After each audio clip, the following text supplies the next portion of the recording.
I said to you before, as part of the Women's Day celebrations, thousands of women from different communities in South Africa will relive the historic 1956 march to the Union buildings later on this morning. The crowds will be led by the likes of Gauteng Premier Nomvula Mokonyane, Tshwane Mayor Josienso Ramagopa, and the MEC for Sport, Arts, Culture and Recreation in the province, Lebogang Maile.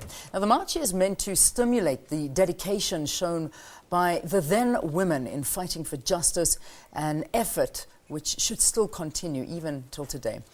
Joining us in the studio to tell us more about this, we are joined by Gauteng MEC for Infrastructure Development, Qedani Mahlangu. It's good to have you. Welcome to Morning Live. Thank you, Leanne. And happy Women's Day to you. A happy Women's Day to all South African women. Yeah, most definitely. Let's, before we talk about the walk, let's talk about the progress when it's come to the empowerment of women in the province. Where does the province stand when it comes to this?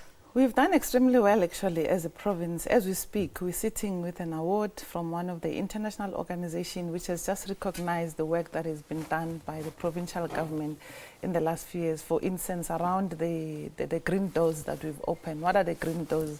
We've decided that over time, that we need to ensure that in communities there are houses where women can feel safe in case they're abused, girls and older women to go there before they are taken to the police station so that they can be counseled and comforted and talk to someone who's going to be friendly for them. And on that program, we've received these awards. Also, we're doing a lot of work on supporting cooperatives. These are ordinary women who've never been involved in any form of economic activity of one kind or the other. There are also many of them are illiterate. We're doing a lot of good work.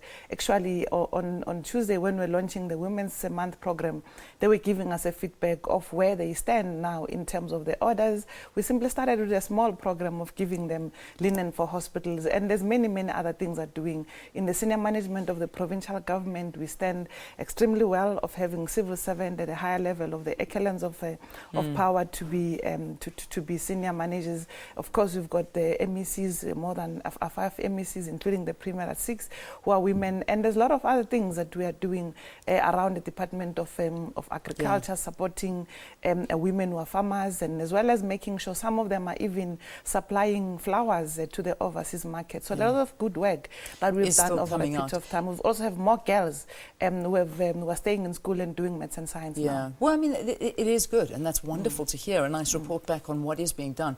However, in this day and age, as we sit in 2014, there is still a lot, 2013, I've jumped a year, 2013, we still have a lot of challenges that are facing us. What would you say are some of the biggest challenges within the province facing women? I think generally, and one of the biggest challenges, which is not going to be overcome over 2 years or 5 years, is literacy and levels of education amongst women. It's something that we've got to be systematic in dealing with it, because if you empower women with educational skills or just to be able to read and write, they have an ability to help their children at home with homework and all of those. Also, they are able to make better decisions about their reproductive rights and many other things. Secondly, the issues around domestic violence and women abuse is on the increase. And of course, the fact that now with the increase of drugs in our communities, you find that women are even harassed by their own children and all of that. So those are societal problems that are on the increase, and also the fact that I think it's because people now are able to talk about these things. That's why we know that these things are happening. And I think we've got, again, these problems are not going to be resolved by government alone. We need the private sector, we need civil society and communities to take up this challenge and work with government for them to be resolved. Of course, we've got to make sure that girls stay longer in school. We decrease the issues around the teenage pregnancy, so that girls find it important for them to stay at school and become professionals, and therefore they can start their families rather than at the age of 13 and 14 they become pregnant. And of course, those children, their future is not likely to be looking brighter. So those are some of the things that I think we can focus in the next decade, and making sure that women's life are improved for the better. And they're huge things. I mean, the things that you have mentioned are very, very hindering. Today, we're reliving that march. We're seeing the photographs as you and I are speaking to one another about the woman that gathered 50,000 women in 1956 in solidarity marching against the past laws. There's so much that us women today could gather and march together against to the Union buildings. But today you're reliving that event. Just tell us a little bit about it very quickly.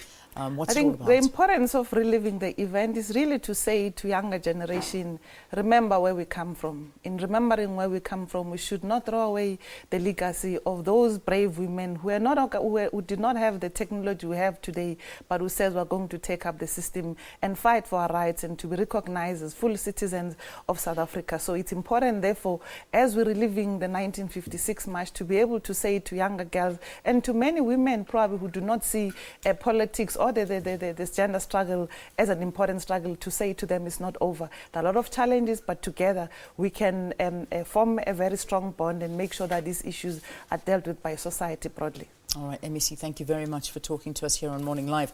Reliving the 1956 march, starting at Pretoria Station.